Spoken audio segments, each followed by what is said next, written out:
now terminate in consonants ended anciently in e, as year, yeare, wildness, wildnesse, which e probably had the force of the French e feminine and constituted a syllable with its associate consonant. For in old editions words are sometimes divided thus: cleare, felle, knowled, ge. This e was perhaps for a time vocal or silent in poetry as convenience required, but it has been long wholly mute. Camden, in his Remains, calls it the silent e. It does not always lengthen the foregoing vowel, as glove, live, give.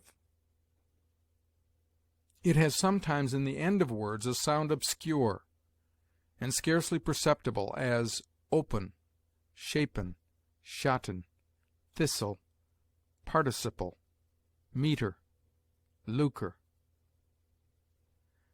This faintness of sound is found when e separates a mute from a liquid, as in rotten, or follows a mute and liquid, as in cattle. E forms a diphthong with a as near, with I as deign, receive, and with u or w as new, stew. Ea sounds like e long, as mean, or like ee, as dear, clear, near. Ei is sounded like e long, as sees, perceiving. Eu sounds as u long and soft. E, a, u are combined in beauty and its derivatives, but have only the sound of u. E may be said to form a diphthong by reduplication, as agree, sleeping. EO is found in yeoman, where it is sounded as o short, and in people, where it is pronounced like ee. I has a sound long, as fine, and short, as fin. That is eminently observable in I, which may be likewise remarkable in other letters, that the short sound is not the long sound contracted, but a sound wholly different. The long sound in monosyllables is always marked by the e final, as thin, thine. I is often sounded before r, as a short u, as flirt, first, shirt. It forms a diphthong only with e, as field, shield, which is sounded as the double e, except friend, which is sounded as friend. I is joined with eu in lieu, and ew in view, which triphthongs are sounded as the open u. O is long, as bone, obedient, corroding, or short, as block, knock, oblique, doll. Women is pronounced wimen. The short o has sometimes the sound of close u, as sun, come. O coalesces into a diphthong with a, as moan, groan, approach. OA has the sound of o long. O is united to e in some words derived from Greek, as oeconomy, but as being not an English diphthong, they are better written as they are sounded, with only e, economy. With I, as oil, soil, moil, noisome.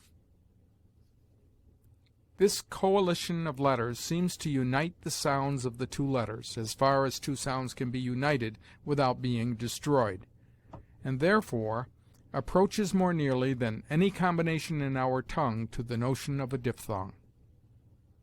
With o as boot, hoot, cooler, oo has the sound of the Italian u. With u or w as hour, power, flower, but in some words has only the sound of o long, as in soul, bowl, sow, grow. These different sounds are used to distinguish different significations, as bow, an instrument for shooting; bow, a depression of the head; sow, the she of a boar; sow, to scatter seed; bowel, an orbicular body; bowl, a wooden vessel. OU is sometimes pronounced like O soft, as quart; sometimes like O short, as cough; sometimes like U close, as could; or U open, as rough, tough, which use only can teach.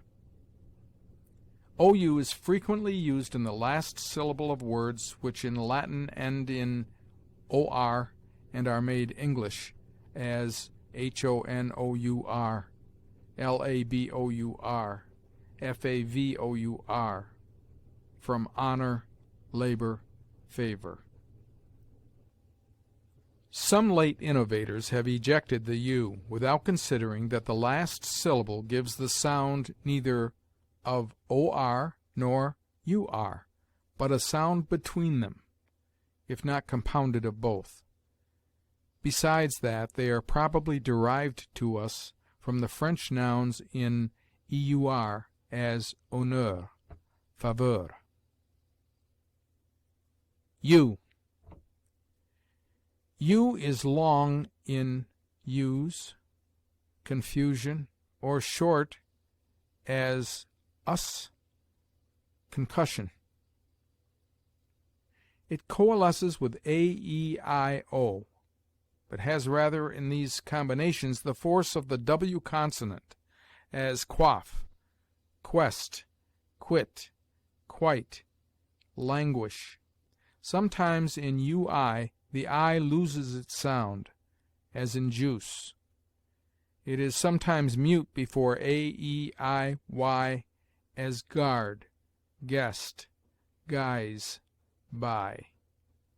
U is followed by e in virtue, but the e has no sound. ue is sometimes mute at the end of a word, in imitation of the French, as prorogue, synagogue, plague, vague, harangue. Y. Y is a vowel, which, as Quintilian observes of one of the Roman letters, we might want without inconvenience, but that we have it. It supplies the place of I at the end of words, as thy, before an I, as dying, and is commonly retained in derivative words where it was part of a diphthong, in the primitive, as destroy, destroyer, betray, betrayed, betrayer, pray, prayer, say, sayer, day, days. Y being the Saxon vowel y, which was commonly used where I is now put, occurs very frequently in all old books.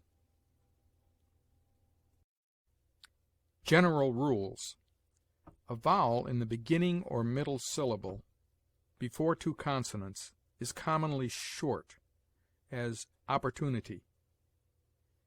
In monosyllables, a single vowel before a single consonant is short, as stag, frog. Many is pronounced as if it were written manny. of consonants.